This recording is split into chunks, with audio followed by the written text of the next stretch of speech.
안녕하십니까, 노선호입니다. 12월 28일 수요일입니다. 아마도 올해 마지막 방송이 될 것 같습니다.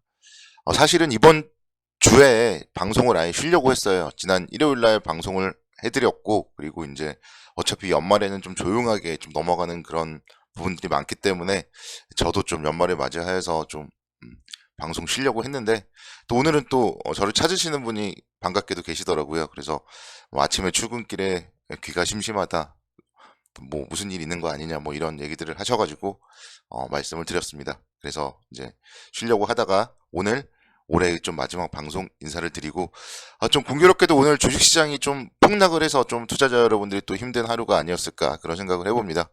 코스피 지수가 2.2%대 하락을 하면서 2300포인트대가 또 붕괴되는 모습을 보였었고, 코스닥 지수도 1.6%대 하락을 하면서 힘겹게 회복했던 700선이 또 다시 한번 이탈되는 그런 모습을 보였습니다. 사실 시장 자체가 오늘은 이제 배당락이잖아요.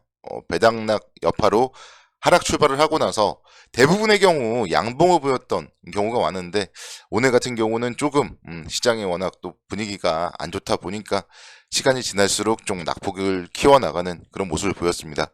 그렇지만 변한 거, 달라진 거는 없기 때문에 여러분들 2023년도를 준비하는 그런 자세로 좀 임하신다면 충분히 이겨낼 수 있을 거라고 생각을 하고요. 이럴 때일수록 좀 또 분석을 잘 해봐야 되겠죠.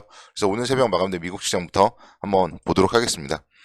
나스닥 지수가 1.3%대 급락을 했고, S&P 500 지수는 0.4%대 하락, 그리고 다우존스는 0.1%대 상승을 하면서 미국 시장은 혼조 마감했다, 이렇게 설명을 드릴 수가 있습니다. 근데 혼조라고 보기에는 나스닥의 하락폭과 좀 다우의 상승폭 자체가 차이가 워낙 많이 나기 때문에 그런 부분들이 이제 오늘 국내 주시장에 좋지 못한 모습을 보였었고, 중국의 방역 해제 소식 등에 따라서 서비스 업종이라던가 이런 부분들이 긍정적인 모습을 보이면서 다우는 상승을 했지만, 테슬라가 최근에 계속 급락을 하고 있죠. 그러면서 기술주 중심의 나스닥 시장에 좀 매물이 계속 출회되는 모습입니다. 테슬라가 11% 하락을 했고, 최근에 뭐 연속적으로 하락을 하고 있습니다. 니오라던가 리비안 이런 전기차 관련주들도 좀 폭락을 하고, 이런 모습들이 계속적으로 이제 국내적으로 봤을 때도 자동차 관련주 쪽에 좀 악재로서 작용을 하고 있고, 엔비디아 같은 경우도 7%대 급락을 하고 뭐 이러면서 급락을 했던 기업들이 어제는 좀 상당히 많았던 그런 모습이라고 볼 수 있겠습니다. 오늘 국내 주시장은 이제 2296포인트로 출발을 했었는데, 이후에 좀 계속적으로 좀 낙폭을 키워나가는 그런 모습을 보였습니다. 테슬라의 수요 부진에 따른 좀 주가 급락이 국내의 뭐 경기 민감주, 2차전지라던가 이쪽을 중심으로 해서 좀 상당히 부정적인 영향을 미쳤고요. 반면에 중국 쪽 관련된 소비 회복 관련된 부분이 이제 긍정적인 모습으로 작용을 하면서 뭐 호텔 신라라던가 관련된 기업들은 긍정적인 그런 움직임으로 마감을 했습니다. 여러분들이 여기서 정말 생각해야 될 거는 그렇기 때문에 무엇보다도 종목 선정이 중요하다, 이거를 여러분들께 좀 말씀을 드리고 싶고, 지금 사실 시장은 여타 분위기는 나쁘지가 않습니다. 가장 먼저 체크해 봐야 될 환율, 원달러 환율 뭐 계속적으로 안정을 찾고 있어요. 오늘도 시장은 급락했지만 환율이 4원 하락을 했습니다. 사실 지수가 이 정도 급락했으면 환율이 10원, 20원 뭐 이 정도 급등을 했어야지 정상인데, 오늘 환율이 안정을 찾았다고 본다면은 뭐 시장 전반적으로 큰 악재는 없겠다, 이렇게 설명을 드릴 수가 있겠고, 또 국제 유가에 대한 움직임도 오랜만에 좀 뭐 살펴보자면은요, 유가도 상당히 좀 안정적인 움직임 보여주고 있습니다. 제가 70달러대까지 막 조정을 보였을 때 또 반등을 할 것이다, 그런 얘기들을 드렸었는데, 거의 뭐 80달러 정도 수준까지 또 반등이 나왔고요. 결국 유가도 어느 정도는 좀 박스권의 움직임을 보여줄 가능성이 높다, 이렇게도 좀 설명을 드릴 수가 있겠습니다. 그런 부분들 감안을 해본다면 시장도 역시 마찬가지로 박스권의 흐름이다, 이렇게 설명을 드릴 수가 있겠고, 사실 이 정도라면은 뭐 2280포인트대 이 정도라면은 거의 뭐 하락은, 가격 조정은 거의 좀 마무리가 되지 않을까, 그런 기대감도 가져 봅니다.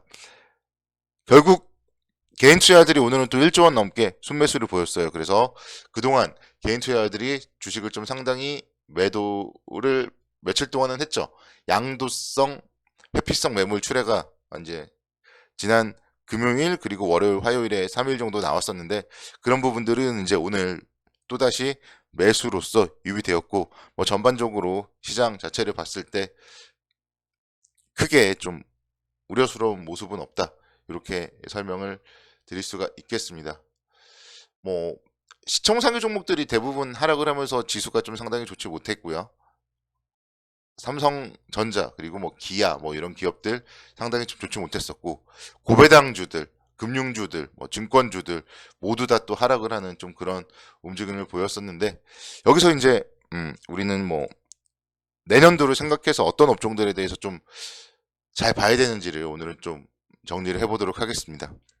사실 반도체 관련주는요 어쨌든 내년도에는 회복을 할 가능성이 높습니다. 반도체 관련주 결국은 이렇게 주가가 많이 떨어졌을 때 지금 매도하기보다는 오히려 지금 매수를 해야 된다.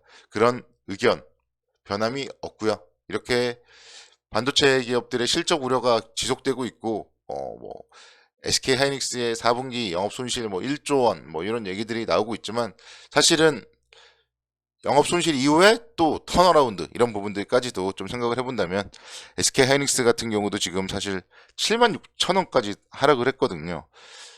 어떻게 보면은 8만 원까지도 무너졌다. 이런 부분들 생각해 본다면은 지금 자리 정말 거의 고점 대비했을 때 이제 거의 반토막에 이르릅니다. 올해 최고가가 13만 4천 원이었으니까요. 한 6만 7천 원 이 정도면 거의 최저가잖아요. 그러니까 50% 하락이잖아요. 그래서 그런 부분들 생각을 해본다면은 이런 기술주들은 좀 내년에 회복할 가능성이 높다. 이렇게 말씀을 드리도록 하겠고 2차 전지 관련해서도 마찬가지예요. 2차 전지 관련해서도 항상 여러분들께 말씀을 드리지만 여러분들의 다음 자동차 라인업은 분명히 전기차가 될 가능성이 높다. 이거는 팩트입니다. 그렇기 때문에 엄청나게 이제 대시세를 냈고 그리고 올해는 좀 조정을 받다가 또 올해 하반기 들어서는 그래도 또 힘을 내주는 업종 중에 하나가 2차 전지였습니다. 그런 부분들 생각을 해본다면은 내년도에는 또다시 시장이 상승을 할 때 결국 성장주들이 상승을 할 수밖에 없고 시장이 상승할 때 성장주들이 상승한다면은 그때의 한 축은 분명 2차 전지가 담당을 할 것이고 그 나머지 또 한 축은 좀 가볍게 엔터주들이 담당을 할 것이다. 저는 그런 의견 계속적으로 좀 변함이 없다. 이렇게 설명을 드릴 수가 있겠습니다. 뭐 자동차 관련주도 마찬가지로 그런 관점에서는 좀 긍정적 관점으로 접근하자. 이렇게 설명을 드리고 싶고 좀 부정적인 업종들에 대해서도 좀 설명을 드려야 될 것 같아요. 제가 지난번에 한번 건설주 같은 경우는 좀 반짝 상승을 했을 때, 그래도 건설주는 아직은 아닌 것 같다. 그런 얘기들을 드렸었는데, 지금 보면은, 건설업종 같은 경우는 쉽사리 돌아설 그런 움직임은 아닙니다. 뭐, 주택 가격도 지금 상당히 좀 좋지 못한 움직임을 보여주고 있고, 그런 가운데서 또 주택 건축할 때 원가율은 계속 올라가고 있어요. 그러다 보니까 건설사들의 입장에서는 좀 상당히 힘든 시기다. 이렇게 좀 생각이 들고요. 이런 부분들은 아마도 뭐 내년도에 회복이 될 가능성이 많지 않기 때문에 당분간은 그래도 좀 보수적으로 바라봐야 된다. 그래서 제가 좀 가장 좋지 않게 보는 업종 중에 하나는 건설 업종이다. 이렇게 말씀을 드리고 싶고 사실 이제 오늘 같은 경우 KB금융 같은 경우도 배당 때문에 이런 거는 이제 많이 하락을 했는데요. 이제 금융지주사들 같은 경우도 배당 받고 만약에 다시 올라온다면은 어느 정도 KB금융을 예를 들어서 한 5만 2천 원 정도 만약에 다시 올라온다면은 그때는 좀 매도하는 게 어떨까 그런 생각이 들어요. 왜냐면은 이제 금리 인상이라던가 이런 부분들도 이제는 또 어느 정도 국내적으로는 거의 좀 사이클이 마무리 국면에 접어들었거든요. 그리고 관련되어서 지금 뭐 예금에 대한 금리도 조금씩 줄어들고 있지만 결국은 대출에 대한 금리도 그렇게 될 경우에 공격적으로 계속 올리지 못하고 그런 명분 자체가 없기 때문에 이제 좀 금융주들 지금이 올해가 사상 최대 실적이거든요. 그런 부분들은 이제 조금씩 줄어들지 않을까 그런 생각이 들어서 이제 배당을 받았기 때문에 좀 금융지주사들도 만약에 배당 받기 전 가격 정도 왔을 때는 좀 팔고 가자. 이런 의견도 말씀을 드리고 싶습니다. 한 해 동안 수고들 많으셨습니다.